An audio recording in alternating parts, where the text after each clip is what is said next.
Donc on va encore l'applaudir, parce que c'est lui qui a réalisé le court-métrage Réussite Max, mesdames et messieurs.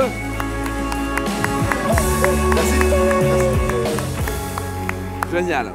Et donc, raconte-nous un petit peu. Donc, toi, Laurent, avant de devenir un réalisateur pareil, avant qu'on raconte un petit peu cette histoire, d'où tu viens, raconte-nous un petit peu mon histoire. À la base, je travaillais dans une agence de communication et comme plein de gens ici, j'avais un travail, j'étais heureux.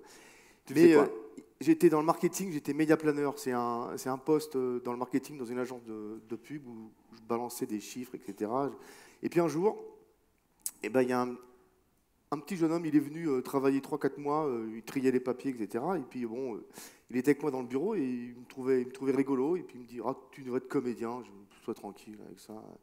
Si, tu verras, je suis sûr que tu vas être un très bon acteur. J'ai dit, mais je bégaye en plus, n'importe quoi. Il dit, mais si, vas-y, j'espère que tu feras ce métier. Tu bégayais beaucoup plus avant, c'est ça? Ah oui, beaucoup, ouais, je me suis... J'ai vu un orthophoniste, etc. Mais bon, je bégayais beaucoup. Et puis il m'a dit, vas-y, je suis sûr que tu feras ce métier et je voudrais que tu le fasses pour toi, plus que pour les autres, etc. N'importe quoi. J'avais une voiture de fonction, une maison de fonction, une femme de fonction, tout. C'était vachement bien. Mais... Et puis un jour, il s'est passé un truc, c'est que malheureusement, mon papa est tombé très malade. On m'a annoncé qu'il avait un cancer, qu'il n'avait plus pour très longtemps. Au fond de moi, je n'étais pas très heureux dans mon métier, donc je suis rentré dans le bureau de ma patronne et j'ai fermé la porte. Je lui ai dit, écoute, Janine, elle s'appelait Janine, je te propose de me licencier, mais vite. Quoi, vite? J'ai dit, voilà, je te donne 24 heures, mais véridique, hein, je te donne 24 heures. Non, mais ça va, voilà, je te le dis, maintenant tu le sais. Et je pars. Et le lendemain matin, son sbire, il me voit, il me dit, elle voudrait te parler. Donc, elle m'a dit, écoute, je crois que tu es intelligent, oui, effectivement. Ouais, on va t'arranger un truc, licenciement économique, etc. Et j'ai dit, bah écoute, d'accord. Et le lendemain, je suis passé devant les cours Simon.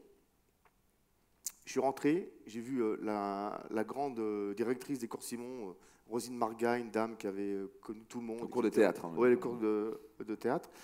Et bon, je bégayais, enfin toujours, hein, donc... je rentre dans son bureau, je dis voilà, je travaille à côté, j'aimerais bien être comédien, comment il faut faire pour votre business, comment ça marche? Elle me dit déjà, c'est pas un business, c'est une passion. Et c'était ma passion, vraiment depuis toujours. En fait. Tu voulais toujours devenir comédien? Toujours. C'était un rêve. J'ai toujours voulu être acteur, j'ai toujours voulu écrire, j'ai toujours fait des petits dessins, des petits machins. Bon. Et puis elle m'a dit, bah, écoutez, apprenez une fable de La Fontaine. Et donc je suis arrivé sur scène, et pareil, j'étais sûr de moi, parce que c'est vrai que je suis un peu rigolo, etc., mais j'étais sûr de moi, et quand on se retrouve face à 300 personnes, 500 personnes... La lumière, bah ouais. Et ben là, on est là, et j'ai bégayé, puis les gens, la prof a dit, mais attendez, monsieur, faites-moi au moins un sourire. Donc j'étais comme ça, j'ai fait comme ça. Alors, les gens ont commencé à rire, et puis j'ai dit, bah, écoutez, arrêtez, parce que... je bégaye, c'est méchant. Non, mais... Et puis, vous pouvez me refaire un petit sourire? Voilà. Et je lui ai fait ça. Elle a frappé avec sa cloche. Elle m'a dit, bah, écoutez, bienvenue chez nous, vous commencez la semaine prochaine. Et les gens, ils m'ont applaudi. Et la semaine prochaine, la semaine qui a suivi, j'ai commencé les cours de théâtre. Alors, ça a été hyper dur, parce que j'étais timide. Enfin, je suis toujours, mais on se retrouve... Et elle m'a dit une phrase. Elle m'a dit, Laurent, vous allez rentrer dans une forêt, et quand on rentre dans une forêt, on a peur, c'est tout noir, etc. Mais je vous jure, faites un pas, faites-en 2, faites-en 3, vous en ferez 1000. Et il y a un moment où vous allez voir une belle clairière que les gens ne voient pas. Et vous allez voir une belle clairière avec des fleurs. Et l'image, elle m'a tellement parlé que, poum, je me suis mis... j'ai fait les 3 ans, et puis après, je suis devenu comédien. J'ai commencé à jouer, à tourner, etc. Et puis voilà. Et je suis devenu comédien, ensuite j'ai écrit, je suis devenu réalisateur et producteur, et puis voilà. Et je vais au bout de mon rêve, parce qu'en septembre, je vais produire mon premier long métrage avec des gens connus, tout ça, je suis hyper content.